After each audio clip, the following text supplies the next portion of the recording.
Boa tarde, gente. Como é que vão? Tudo bem? Só dar uma ajeitada aqui na câmera.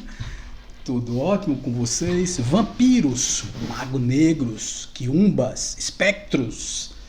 Hoje nosso assunto tem a ver com isso. Ah, Há um tempo atrás, nós tivemos aí um contato com algumas entidades muito pesadas. Logo no início aqui do SEC, né, nós tínhamos aí as reuniões experimentais de mediunidade, né, os exercícios mesmo mediúnicos, logo quando nós montamos a nossa sala azul. E a política do SEC era trazer quanto mais pessoas, melhor, para exercitar sua mediunidade, vencer a síndrome da mediunidade reprimida, que eu não utilizava nem essa palavra naquela época, foi há uns 3 anos atrás mais ou menos, e eu estava começando ainda, né, o processo de entendimento da própria apometria, né? Então, quer dizer, estava iniciando a compreensão desse processo como um todo. E eu sempre divulgava, eu colocava um banner na internet, falando sobre as reuniões mediúnicas, os estudos, etc. e tal, muito baseado na doutrina espírita, mas também com muito levantamento de casos em outras doutrinas, em outras filosofias, e chamando as pessoas, né? Eu ainda estava muito conectado ao movimento espírita como um todo. E aí uma pessoa se candidatou a vir. Disse, não, eu tenho um problema de mediunidade reprimida, né? Eu preciso desenvolver, eu já tentei suicídio várias vezes, eu sou depressiva, né? Tenho muitos problemas no meu relacionamento, essa coisa todinha. E a gente, como sempre, né? Até hoje é desse jeito, nós não temos distinção em relação a isso, nem ficamos julgando a pessoa absolutamente. Se a pessoa quer vir, tem compromisso, quer estudar, então nós absorvemos essa pessoa. E aí eu chamei primeiro para as meditações, nós tínhamos meditações, na época estava aberto tudo, foi em meados de 2019, o começo de 2019 para meados de 2019, e assim a pessoa veio para as meditações, depois começou a frequentar a reunião mediúnica, e eu não fiz, por isso que é tão importante, gente, a gente trabalhar essa questão da anamnese, né? Do atendimento fraterno, para saber primeiro o que é que está rolando na cabeça daquela pessoa, quais são as intenções dela, o que é que ela pretende com a mediunidade dela, né? Ela quer realmente estudar ou ela tem outras pretensões?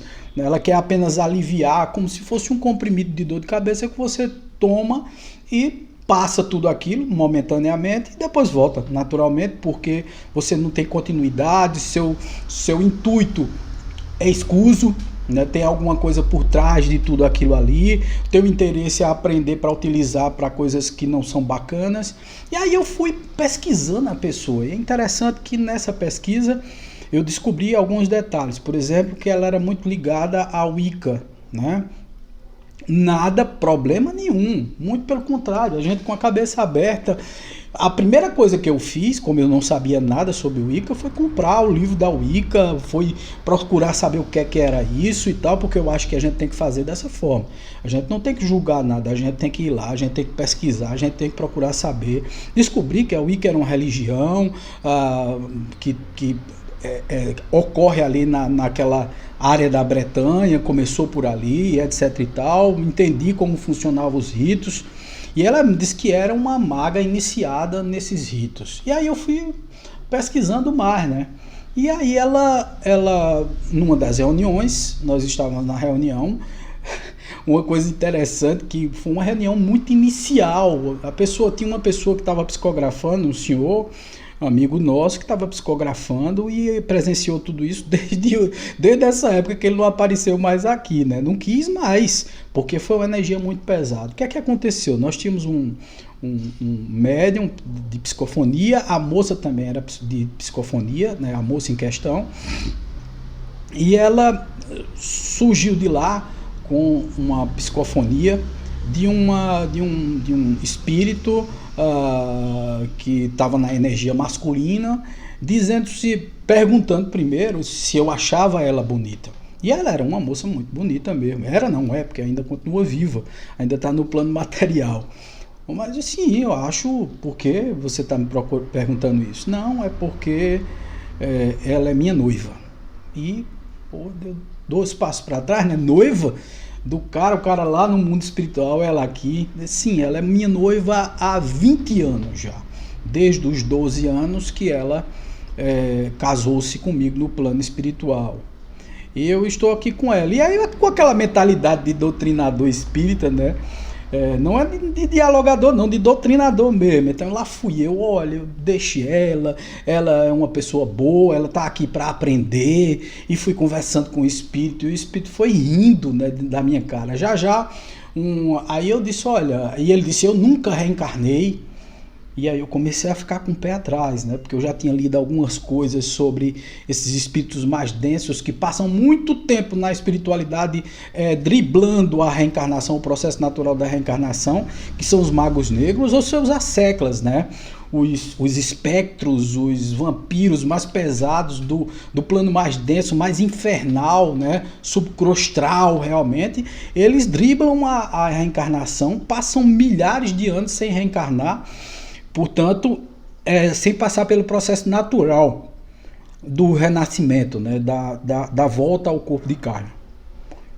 E aí, o que aconteceu? Uma coisa muito estranha, que aí ele começou a rir, outro médium que estava na sala saltou do lado e disse, não, você reencarnou, você na última vida fez ela se matar, você se matou também e tal. E ele dizendo que queria levar ela para o plano espiritual porque ele praticava sexo com ela todas as noites e tal. E ela, né, psicofonando essa mensagem, foi através dela mesmo. E aí eu fui tentando doutrinar o espírito. Eu sei que na hora o espírito disse, tá certo, eu vou, mas saiba que eu tô de olho em você, tô de olho nessa estrutura, tô de olho em tudo aqui. Me ameaçou, disse algumas coisas assim muito pesadas. Saiu da incorporação dela, o outro espírito que estava incorporado no outro, que foi uma discussão, foi um bate-boca. Você imagina a gente iniciando uma sala mediúnica com uma mentalidade universalista e tal, eu ainda cheio de preconceitos contra Exus e tal, não conhecia nada desse negócio, muito doido isso. E aí quando ela parou a incorporação dela, né, acabamos a reunião, o médico que estava psicografando ficou tão assustado que parou de psicografar. As pessoas que estavam na reunião ficaram assim estateladas com a comunicação do espírito, que foi muito pesado, muito denso. Só você vendo, o ar dava para cortar com faca de tão denso. Mas aí eu costumo sempre dizer o que Fábio Naza sempre comenta nos vídeos dele, até para poder ser obsidiado a gente precisa ter merecimento. E não é qualquer mago negro que vai aparecer na tua estrutura, né? Os magos negros são muito difíceis. E outra coisa, a energia de um mago negro é tão pesada, a energia de um ser como esse, né, ligado aos dragões, ligado a qualquer coisa desse tipo, ela é tão pesada que não tem como você dizer que uma criatura dessa se aproximou, porque adoece todo mundo, né? A gente teve aí um pseudo, um aprendiz de terceiro escalão dos magos negros e etc. e quase que todo mundo adoece, e muito distante. O aviso das entidades é que ele estava muito distante da casa, ele estava mentalizando de longe, porque os guardiões da frente não deixaram ele entrar, nem deixaram nenhuma sécula dele entrar, mas mesmo com a mentalização deles a gente se sentiu mal. E aí eu costumo sempre dizer, essa coisa de você dizer que arranca 3, 4, 5 magos negros, 10 magos negros, tem gente que diz assim, eu retirei, né, e convenci, prendi 30 magos negros. Eu fico impressionado com isso, porque, pô, 30 magos negros, um só, aí o estrago que imagine isso. E aí, depois da reunião, essa moça veio conversar comigo e me explicou que sim, que tinha uma relação sexual com ele, que ela era esposa dele mesmo, e que não queria se separar dele, que não queria se desvencilhar daquela energia. E eu perguntei, e para que você veio para cá? Não, eu vim para aprender e tal, compor meus estudos. Quer dizer, ela estava compondo uma quantidade de informações para usar ao bel prazer dela. Não se sabe para que, eu não vou julgá-la. Não se sabe para quê. Ela estava se sentindo bem, porque estava fazendo as reuniões mediúnicas, mas, sinceramente, o intuito dela era completamente outro, o propósito era completamente outro, e fugindo dos nossos propósitos aqui. E aí, esse cara ameaçou, disse que ia botar uns asseclas dele aqui, botou 2 quiumbas e tal, foi uma coisa muito séria. A gente passou o que? 3 meses. Eu afastei a moça daqui, naturalmente, disse a ela que não dava, porque se ela não estava querendo tratar, não tinha por que ela ficar aqui. Ela não estava querendo tratar isso, ela queria conviver com o cara, conviver com ele maritalmente no plano espiritual. Isso é possível, gente? Ela entra num processo de vampirização, ela se sente vampirizada, se sente bem com essa energia dele, 20 anos ela com esse espírito, ela não queria largar, era vício dela já, ela se masturbava com a presença desse espírito no plano espiritual e ela no mundo material, uma energia completamente contrária às leis, né? As leis que regem a nossa Terra, a tridimensionalidade, onde o contato dessa forma é um contato de íncubos e súcubos, onde existe uma vampirização da energia do outro. E eu disse, não, aí você vai trabalhar aqui, vai trazer essa energia para cá? Não. Eu afastei, ela mandou aí vários textos me ameaçando, mandando energias negativas. Foi uma coisa muito complicada para a gente tirar tudo isso. A lição que se tira disso tudo: gente, trabalhar com mediunidade, trabalhar com uma obsessão complexa, trabalhar com isso tudo envolve uma responsabilidade muito grande, e a gente precisa saber com o que está lidando. No livro Robson Pinheiro, né, a Marca da Besta, ele fala muito desses espectros, desses dragões, né, desses magos negros, dessas entidades muito densas, desses vampiros energéticos, desses quiumbas, que também são as seclas dele, que colam no nosso campo mental, que pode trazer ideias fixas e etc. E eu estou falando tudo isso porque ultimamente eu tenho recebido muitos assédios de espíritos muito pesados, muito densos, porque nós estamos trabalhando com 2 áreas da espiritualidade, que é a Umbanda e a Apometria, junto com o universalismo, que são capazes realmente de libertar algumas pessoas que têm merecimento.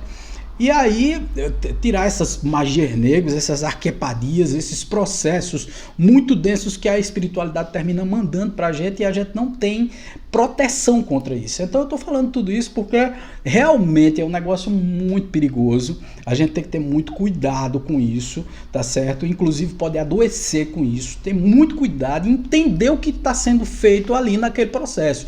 Não pode fazer por fazer, não pode fazer para se amostrar na espiritualidade. A gente tem que saber que tudo envolve uma consequência, né? Cada benevolência tem a sua consequente retribuição do plano do mal contra você. Lógico, né? Eles não ficam nada satisfeitos de você estar salvando pessoas, de você estar ajudando, de você estar fazendo alguma coisa para livrá-las dos processos de perseguição, de vingança, etc.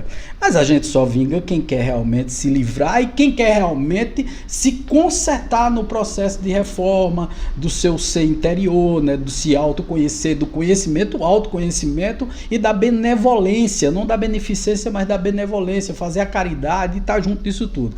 É mais ou menos por aí, é uma história bem bacana. Talvez até faça um segundo vídeo falando mais sobre isso tudo.